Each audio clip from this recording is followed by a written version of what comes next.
For a second consecutive season, Clemson and Oklahoma meet in the postseason. This one a little bit more important in the national semifinal playoff game at the Orange Bowl on New Year's Eve. We bring in Mike McDaniel from inside the ACC to help us break down the Sooners and the Tigers. And unfortunately, we've got some breaking news to report right out of the gate, Mike.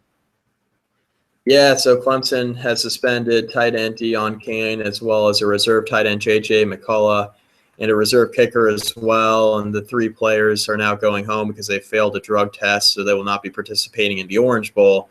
As far as their status for a potential national championship game, that is up in the air at this point. Obviously, one game at a time, and if Clemson doesn't win this game, they go home anyway. But the Deon Cain loss is pretty huge for the Tigers. Due to his lack of judgment. He was third on the team in catches with 34 of them this year and second on the team in yards at 582 and 5 touchdowns this year. Was tied for second on the team. So for Deon Cain, it's an unfortunate slip up as a freshman and something he's going to have to learn from because he's going to be sitting out what will turn out to be potentially the biggest game of his college career. Yeah, and going way back to the preseason, one of your 5 breakout freshmen from the ACC, and certainly lived up to that with the aforementioned 34 catches and 5 touchdowns, and became much more an integral part of the offense later in the season. Mike Williams was a loss going way back to week 1, and he was the big play guy. Artavis Scott has taken over as the number 1 receiver with 84 catches. You mentioned Cain's loss. Sharon Peak, certainly an impact player as well. Deshaun Watson makes it all go. So give us a look at the Clemson offense. Yeah, well, the Clemson offense starts and ends with Deshaun Watson and his play. He's the 2015 Davey O'Brien Award winner for the top national quarterback. Watson completed 70% of his passes this year in his sophomore year. And the big question coming in was how healthy was he going to be able to be after a season last year that was derailed by numerous injuries, including most seriously that knee injury that he had late in the season. But this year he's been able to throw the ball well. Like I said, he's completing a high percentage of his passes, 3,500 yards passing and 30 touchdowns to only 11 interceptions. He's also running the ball very well when he's decided to keep the ball on that spread option attack. 887 yards rushing this year and 11 touchdowns. The 11 touchdowns leads the team. But Wayne Gallman, the starting running back, is a big reason why Clemson is where they're at. Deshaun Watson gets a lot of the hype for the Tigers, and justifiably so. But Wayne Gallman is a guy that kind of makes this offense go. 1,300 yards rushing and 10 touchdowns for him this season. He's been a big reason why the Tigers are undefeated, despite losing some notable playmakers on offense, such as Cain for the bowl game and Mike Williams at the beginning of the year to that neck injury. So while they still have Artavis Scott on the outside, he is the guy that they've gone to more than anybody else. 84 catches this year for over 800 yards and 5 touchdown passes. The loss of Deon Cain is huge because he was a guy, a young target, a big guy, a physical tight end that they've split out to play a lot of wide receiver this year that Clemson will not have in their arsenal for this game against Oklahoma. So that's a pretty big loss for the Tigers. Watson, with all his accolades and fine performances this year, and much of it can't be really measured because it's leadership, it's poise, it's just freakish athleticism in the clutch, most notably in the last 10 minutes against Florida State with the game tied at 10. 11 interceptions after throwing 2 as a freshman, so he has turned the ball over a little bit more here in his sophomore season against an Oklahoma defense that by Big 12 standards is excellent, but at the same time, maybe not a great defense. So they have some issues in the secondary. The one kid that really jumps off the page, if you've seen Oklahoma play the last few years, and he really broke onto the national scene a couple seasons ago in the Sugar Bowl, making life miserable for A.J. McCarron in Alabama, is Eric Stryker. He is a menace from the outside. He is a blur from the edge. And he is going to have to be blocked from the blind side.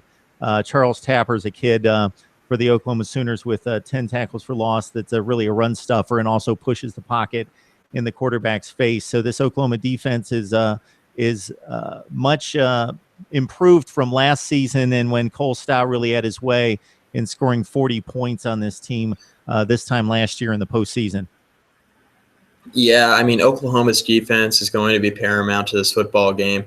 the way Clemson's been able to move the ball up and down on their opponents throughout much of this season, if Oklahoma is able to at least slow them down, that'll go a long way in determining whether or not they're going to be playing for a national championship.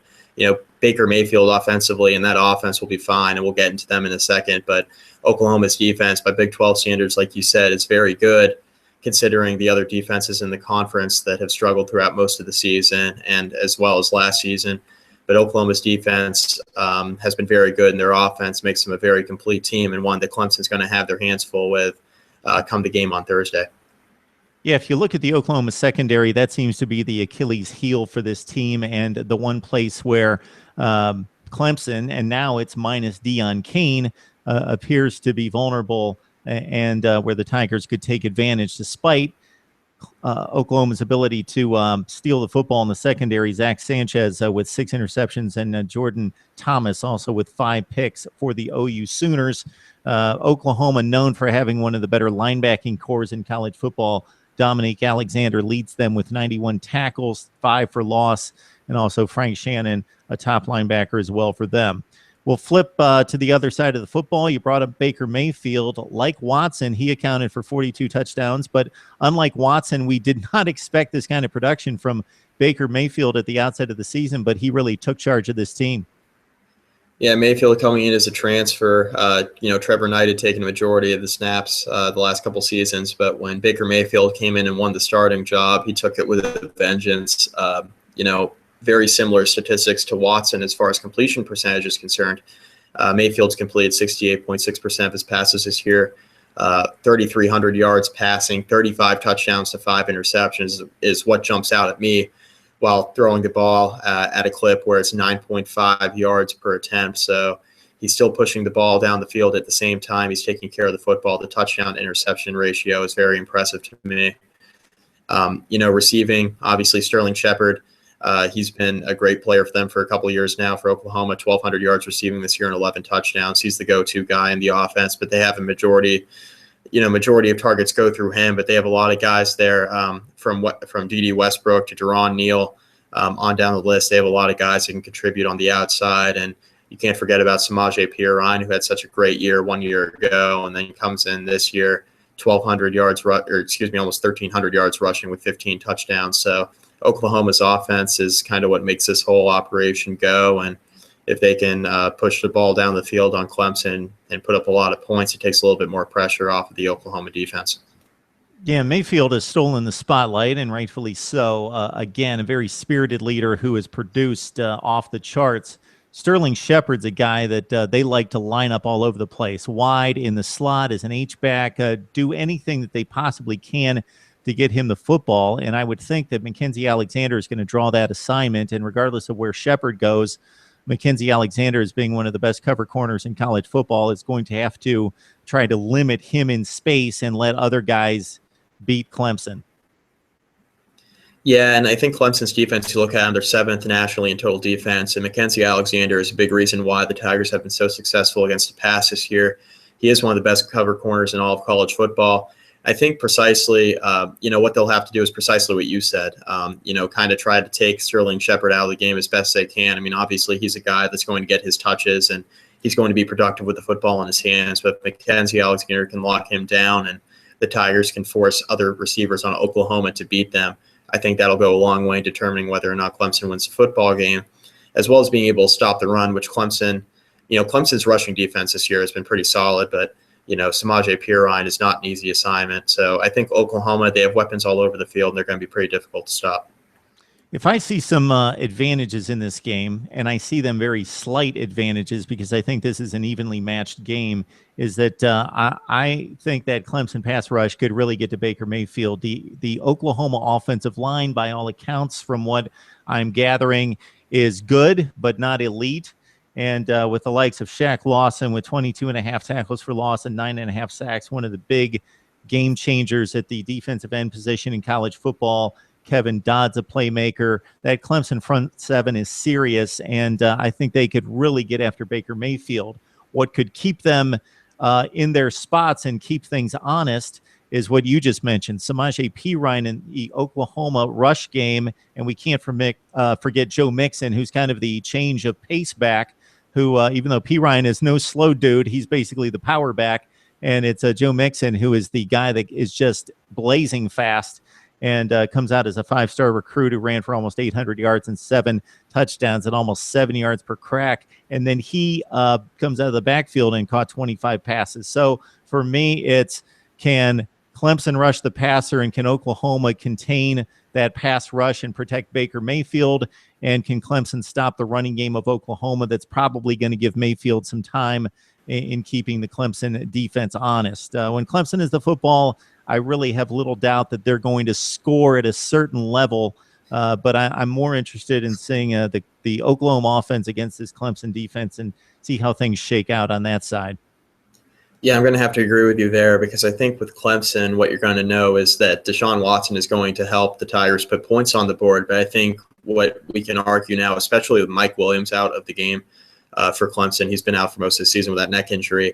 What we can talk about here with the Tigers is that they don't have quite the explosiveness that Oklahoma has as far as playmakers. I think that Samaje Perine and Joe Mixon, it's not very often that you have a guy that's backing up Perine, kind of coming in to spell him, that could easily be the number one back, and rush for just as many yards as Samaje Perine could if he got, just as many attempts.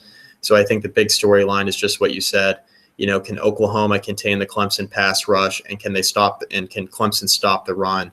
I think if the Tigers stop the run in this game and force Baker Mayfield to throw, and they're able to get after him with that pass rush that they have, because they have an extremely dynamic and explosive front seven, I think that Clemson will be able to contain Oklahoma's offense enough. And I think offensively, the Tigers can score against the Oklahoma defense, because Oklahoma's defense, like you said, it's arguably the best defense in the Big 12. But at the same time, nationally, Oklahoma is just they're a decent defense, but they're not a great defense. And I think Clemson, on the other side, has a spectacular defense, a lot of NFL a lot of potential NFL prospects on that front seven, especially, and of course Mackenzie Alexander at corner. So I think that that's going to be a story of the game. Can Clemson stop the run? And when they stop the run, can they get their front seven to Baker Mayfield and blow up that offensive line for Oklahoma? I think that's going to go a long way determining who wins the football game. Yeah, and for those people out there, and this is most college football fans that lock in on their team or their conference and don't see these teams until the playoff or the bowl season. You mentioned Sterling Shepard. We talked about maybe if Mackenzie Alexander is successful and he locks him down, then it falls on Deron Neal with 42 catches, and also D.D. Westbrook. You mentioned them also with 42 catches as guys that we don't know a whole lot about, who may be prominent in the passing game to give the Sooners a chance against Clemson. Both field goal kickers are pretty stout and pretty successful. Jeff Hugel for the Clemson Tigers in particular, 22 for 25. Clemson, Oklahoma. For me, this is a very difficult one to call, Mike. Do you have a selection on this one? Yeah, this is going to be really difficult. In my mind, it's a pick 'em. I don't know exactly what the spread is in this game, but with Oklahoma's offense as dynamic as they are, Clemson's defense as good as they are on that side of the ball, and then to pair it with Deshaun Watson for Clemson on offense, but then you mix in the Deon Cain incident, and he's going to be out of the game. And I thought Deon Cain would be a big playmaker for them, because not only because he has been all season, but because I think Oklahoma will be keying in on Artavis Scott specifically in the pass game. And now all of a sudden they don't have Deon Cain, which I believe is a huge loss for the Tigers. It's going to be very tough for me to pick this one. I'm going to go with Clemson because I think they have – I know they have the better defense, and I think they'll find a way to contain this very dynamic Oklahoma offense. I think the Sooners are going to score a lot of points in this game, just as I think the Tigers can put up points against this Oklahoma defense and, quite frankly, any defense in the country. So it's going to be back and forth, high-scoring affair. I think Clemson can make a couple more stops and perhaps win this game late. But if it comes down to field goal kicking, it's an absolute toss-up because both of these kickers, like you said, are very good. So I'm going to take the Tigers, but I'm not feeling extremely confident about it. Vegas obviously doesn't look at the rankings. We got a 1-4 matchup, and Clemson's a 3.5-point underdog as the only undefeated team in college football and number one since the College Football Playoff Committee first got together. The one known factor I know about Clemson that I don't know about Oklahoma is that when Clemson stepped out of the ACC, they took on what I consider to be one of the 6 or 8 best teams in the country in Notre Dame and won that game. Oklahoma has yet to play anybody of that kind of caliber outside the Big 12 conference, but of course they will get that shot in just a few days. Mike McDaniel from inside the ACC, breaking down Clemson and Oklahoma. Always appreciate the time, Mike. All right. Thanks, Mark.